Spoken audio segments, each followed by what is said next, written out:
হবে। রাজশাহী প্রকৌশল ও প্রযুক্তি বিশ্ববিদ্যালয়ে ৩ দফা দাবিতে আন্দোলন করছে শিক্ষার্থীরা।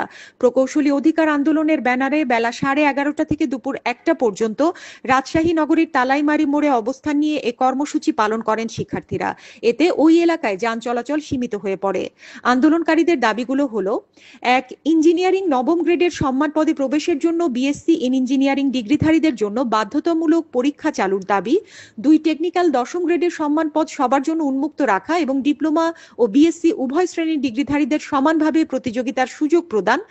৩. ইঞ্জিনিয়ার পদবি ব্যবহারের ক্ষেত্রে আইনগত গেজেট প্রকাশ, যাতে শুধুমাত্র বিএসসি ইন ইঞ্জিনিয়ারিং ডিগ্রিধারীরাই এই পদবি ব্যবহার করতে পারেন। শিক্ষার্থীরা অভিযোগ করেন, প্রকৌশল পেশায় দীর্ঘদিন ধরে বৈষম্য চলে আসছে।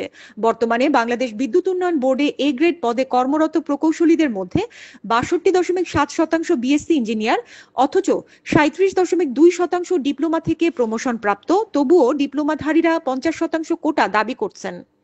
সরকারি প্রকৌশল বিভাগে অনুমোদিত কোটা ছিল 33%, অথচ বাস্তবে প্রমোশন দেয়া হয়েছে 51.6%, যা অনুমোদনের বাইরে।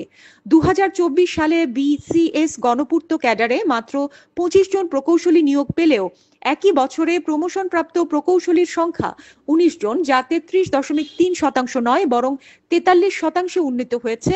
ফলে কোটায় সীমা অতিক্রম হয়েছে বলে দাবি তাদের। আন্দোলনকারীরা বলেন, এই বৈষম্যগুলো দূর করা হলে প্রকৌশল পেশায় মেধাভিত্তিক নিয়োগ ও পদোন্নতি নিশ্চিত হবে, ইঞ্জিনিয়ার শব্দের অপব্যবহার বন্ধ হবে এবং প্রকৃত পেশাগত মর্যাদা প্রতিষ্ঠা পাবে। আজকে আমাদের কর্মসূচি ছিল আমাদের যে 3টা দাবি। প্রথম দাবি আছে ইঞ্জিনিয়ারিং নবম গ্রেড বা অ্যাসিস্ট্যান্ট ইঞ্জিনিয়ার বা সমান পদে প্রবেশের জন্য সবার জন্য পরীক্ষা বাধ্যতামূলকভাবে করতে হবে এবং অবশ্যই বিএসসি ইঞ্জিনিয়ারিং ডিগ্রি থাকতে হবে। কোনো কোটা বা সমমান পদ তৈরি করে কাউকে প্রমোশন দেওয়া যাবে না বিএসসি ডিগ্রি ছাড়া। তারপর দ্বিতীয় যে দাবিটা সেটা হলো টেকনিক্যাল দশম গ্রেড বা সাব অ্যাসিস্ট্যান্ট ইঞ্জিনিয়ার বা সমান পদ সবার জন্য উন্মুক্ত রাখতে হবে।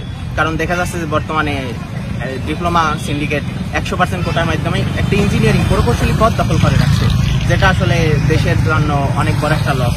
কারণ বিএসসিরা দেশের সম্পদ। এখন এরাই যদি ইঞ্জিনিয়ারিং এ চাকরি না করতে পারে তাহলে তো দেশের এত টাকা দিয়ে পরে কোনো লাভ হলো না। যতক্ষণ না নবম গ্রেড এবং দশম গ্রেডে আমাদের দাবি মানা হবে, চাকরির জন্য আমাদের উন্মুক্ত যতক্ষণ না করা হবে ততদিন পর্যন্ত আমাদের আন্দোলন চলতে থাকবে।